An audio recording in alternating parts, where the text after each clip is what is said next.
Eu passei 20 dias agora na China, né, em setembro. Eu fiquei muito impactado. Dá para pensar muita coisa. E eles estão profundamente preocupados com a questão regional. O departamento que eu visitei da Academia de Ciências de Geografia, o Instituto, eles estão levando, porque eles inclusive têm um problema de território, né, que tem áreas, tem 30% do território onde vive 90% da população. E tem outra, então, pela infraestrutura, pela observação das possibilidades subterrâneas e tal, eles estão querendo ocupar território, estão querendo dinamizar outros espaços.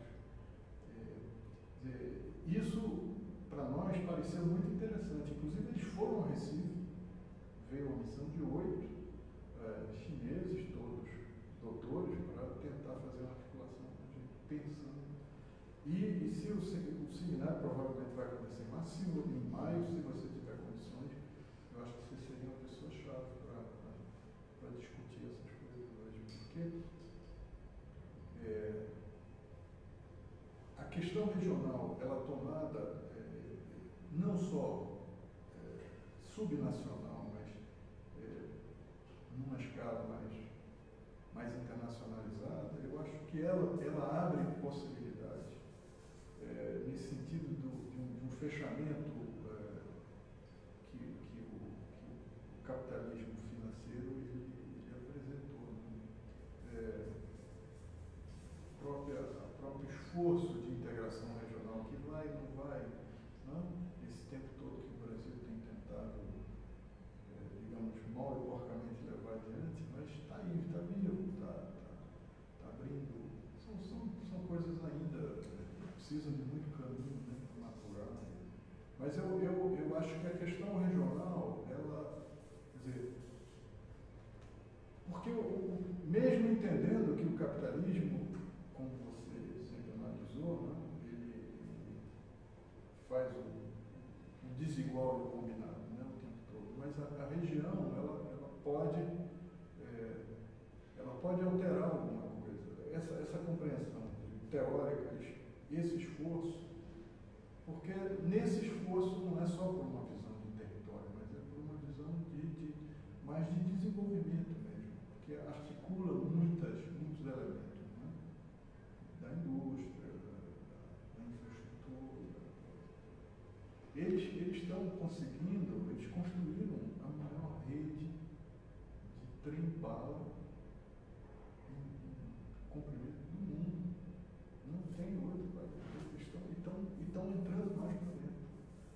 Agora vão com estrada, vão com um trem rápido. Eu fiz uma viagem de Beijing a Xangai, que é lá embaixo, em 4 horas e meia. Trem cheio, diziam que os chineses não iam pagar. Então, essa coisa mesmo de estratégia. Mas a região pode ser o desencontro. Pode também. Se não tiver se não tiver uma demanda social e um projeto nacional, a região pode ser o ponto de desencontro. Ela realiza a missão do capital e não realiza outra.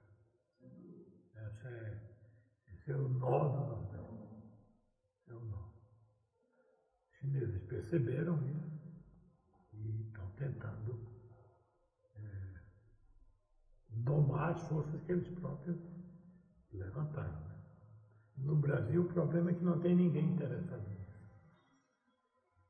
A burguesia de São Paulo não está mais interessada. O sul do Brasil exerce uma influência positiva a esse respeito, porque eles próprios se consideram muito à margem, né?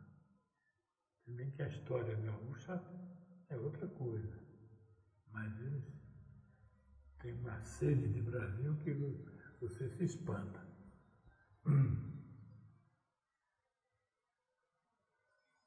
O Sudeste é carta fora do baralho. A não ser, mas você veja como é a contradição. A região pode ser a contradição.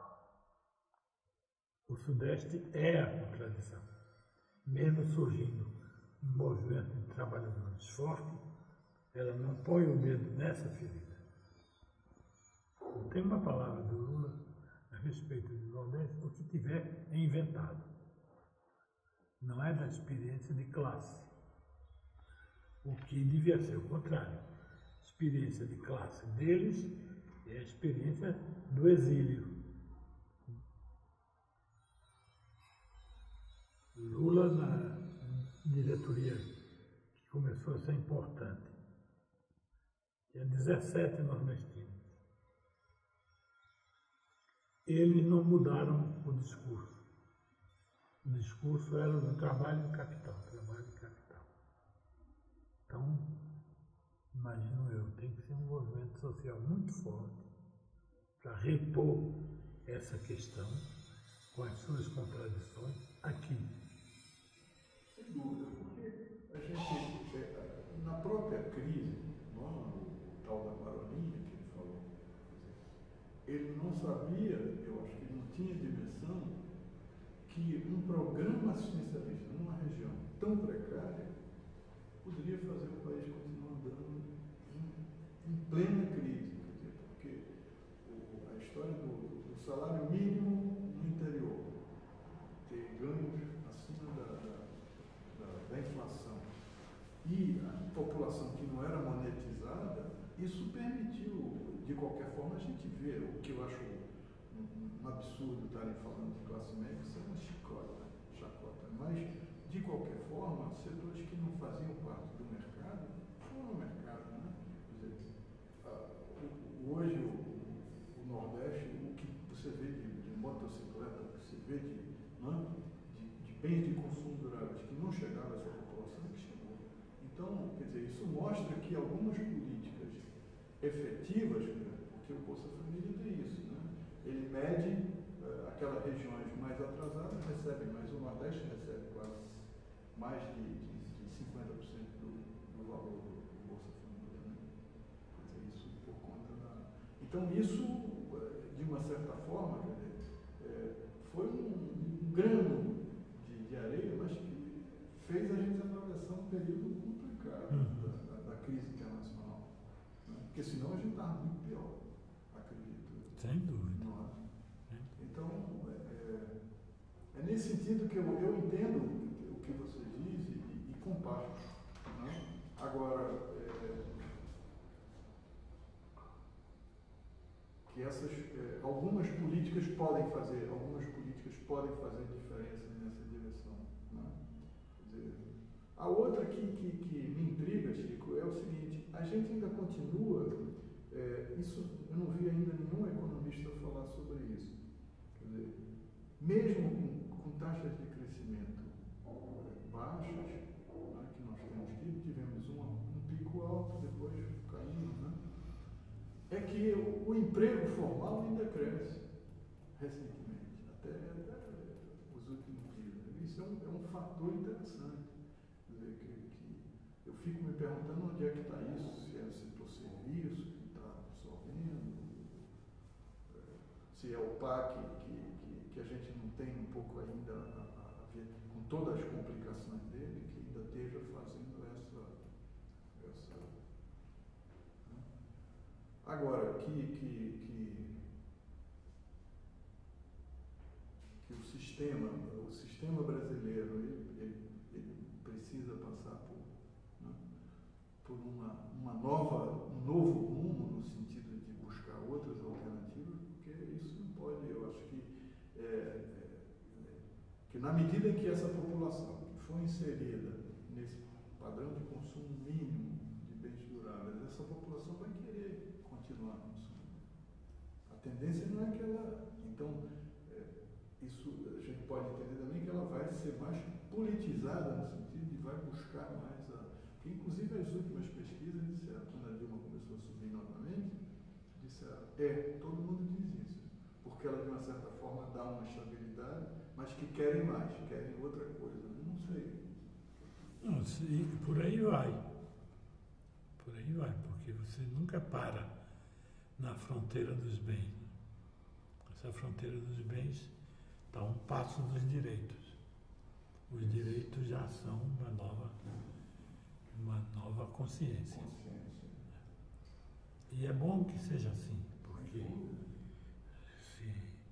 se eles não têm em que se agarrar, nesta sociedade não tem como reivindicar direitos.